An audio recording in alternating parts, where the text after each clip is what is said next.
নমস্কাৰ বন্ধুসকল, আপোনালোকক মোৰ স্বাস্থ্য ৰক্ষাৰ চেনেলটোলৈ স্বাগতম জনাইছোঁ।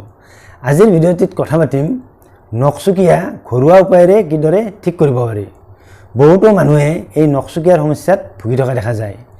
সাধাৰণতে হাতৰ নখ, ভৰিৰ নখ উভয় নখতে এই নখচুকীয়াৰ সমস্যাটো হোৱা দেখা যায় আৰু পুৰুষ মহিলা উভয়ৰে এই নখচুকীয়াৰ সমস্যা হয়। এই নখচুকীয়াৰ সমস্যাটো আচলতে ভেঁকুৰৰ সংক্ৰমণৰ বাবে হয়।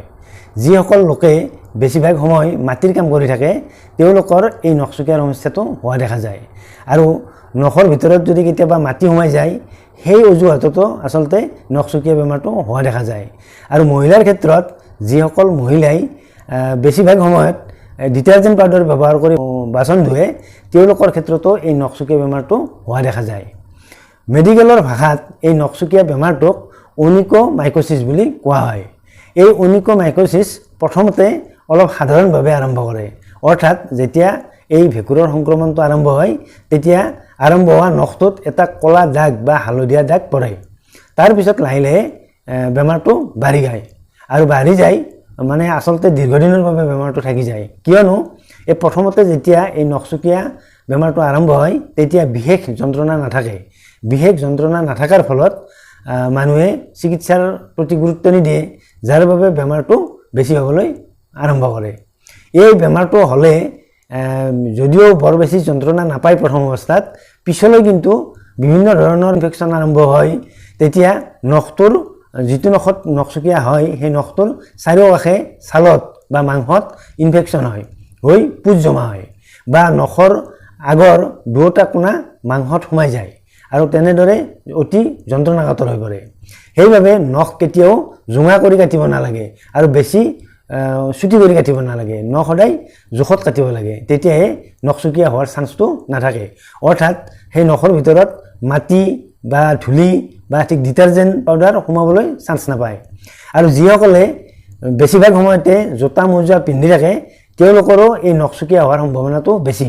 কিয়নো জোতা মোজা পিন্ধি থকাৰ ফলত বেছিভাগ সময়তে ভৰি ঘামি থাকে আৰু এনেধৰণৰ ঘাম লাগি জোতাৰ ভিতৰভাগ বা মোজাৰ ভিতৰভাগত আচলতে ভেঁকুৰ জমা হয় আৰু সেই ভেঁকুৰ জমা হোৱা মোজা জোতা যদি পিন্ধি থকা হয় তেতিয়া তেনেকৈও ভেঁকুৰৰ ইনফেকশ্যন হোৱাৰ সম্ভাৱনা থাকে। সেইবাবে যিসকল লোকে অনবৰতে জোতা মোজা পিন্ধি থাকে তেওঁলোকে সদায় মোজা ধুই দিব লাগে আৰু জোতাও মাজে সময়ে ৰদাই থাকিব লাগে, তেতিয়া এনেধৰণে ভেঁকুৰৰ সংক্ৰমণ হোৱাৰ চান্সটো নাথাকে। মন কৰিবলগীয়া কথাটো হৈছে যেতিয়া নখচুকীয়া এই সমস্যাটো কিছুদূৰ আগবাঢ়ি যায় তেতিয়া যথেষ্ট যন্ত্ৰণাকাতৰ হৈ পৰে। কিয়নো তেতিয়া নখৰ আগটো বিশেষকৈ ভৰিৰ নখত যদি হয়, ভৰিৰ বুঢ়া আঙুলিত যদি নখচুকীয়া হয় তেতিয়া ভৰিৰ এই বুঢ়া আঙুলিৰ নখৰ আগ দুটা মাংসত সোমাই যায় আৰু মাংসত সোমাই যোৱাৰ ফলত তেতিয়া মানুহে খোজকাঢ়িব নোৱাৰা অৱস্থা এটা হৈ পৰে। আৰু যেতিয়া নখটো ডাঠ হৈ যায় আৰু নখটো ফুলি উঠে তেতিয়া যথেষ্ট যন্ত্ৰণাকাতৰ হয় আৰু তেতিয়াহে আচলতে মানুহে চিকিৎসকৰ কাষ চাপে আৰু তেতিয়া বহুত ক্ষেত্ৰত চাৰ্জাৰী কৰিবলগীয়া হয় বা ইনজেকশ্যন ল'ব লগা হয়। গতিকে যাতে এনেকুৱা এটা ষ্টেজলৈ নাযায় নখচুকীয়া, সেইবাবে যেতিয়া নখত প্ৰথমতে এই ক'লা বা হালধীয়া দাগ দেখা যায় তেতিয়াই আচলতে নখৰ চিকিৎসা আৰম্ভ কৰিব লাগে আৰু সেই সময়ত ঘৰুৱা উপায়েৰে কিছুমান অৱলম্বন কৰি তেতিয়াও নখচুকীয়াৰ চিকিৎসা ঘৰতে আৰম্ভ কৰিব পাৰি। আৰু তেনেকুৱাকৈ যদি আৰম্ভণিতে ঘৰুৱা উপায়েৰে চিকিৎসা আৰম্ভ কৰা হয় তেতিয়াও 7-8 দিনমানৰ ভিতৰতে এই নখচুকীয়া ভাল হৈ যায় আৰু পিছলৈ যন্ত্ৰণাকাতৰ অৱস্থা এটা নাপায়। এতিয়া আমি কথা পাতিম ঘৰুৱা সামগ্ৰীৰে নখচুকীয়া কিদৰে অতি কম দিনৰ ভিতৰতে ঠিক কৰিব পাৰি। এতিয়া আমি প্ৰথম পদ্ধতিটোৰ কথা পাতিম। ইয়াৰ বাবে আমাক লাগিব নাৰিকল তেল আৰু খোৱা কৰ্পূৰ। প্ৰথমতে আমি 1 চামুচ ল'লে হ'ব, বেছি প্ৰয়োজন নাই। 1 চামুচ নাৰিকল তেল ল'ব লাগে আৰু 1 চামুচ নাৰিকল তেলত খোৱা কৰ্পূৰ 1 চিকুট তাত গুড়ি কৰি মিহলি কৰি দিব লাগে আৰু মিহলি কৰি দি ভালকৈ মিহলাই লৈ নখচুকীয়া হোৱা নখটোত দিনত দুবাৰকৈ লগাব লাগে।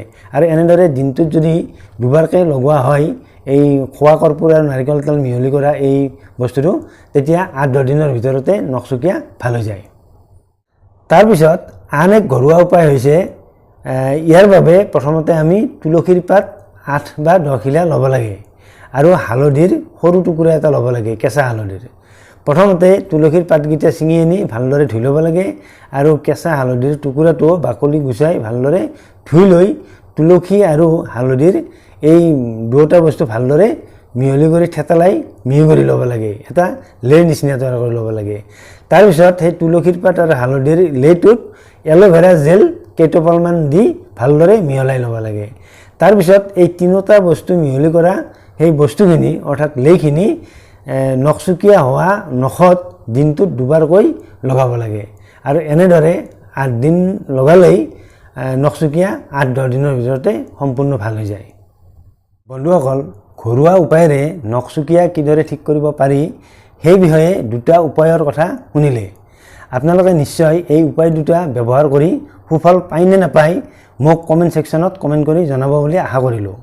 লগতে আজিৰ ভিডিঅ'টো যদি আপোনালোকে ভাল পাইছে তেনেহ'লে ভিডিঅ'টো আপোনালোকক শ্বেয়াৰ কৰিবলৈ অনুৰোধ জনালোঁ। অন্য এটা ভিডিঅ'ত আপোনালোকক লগ পোৱাৰ প্ৰতিশ্ৰুতিৰে আজিলৈ সামৰিছোঁ। ধন্যবাদ।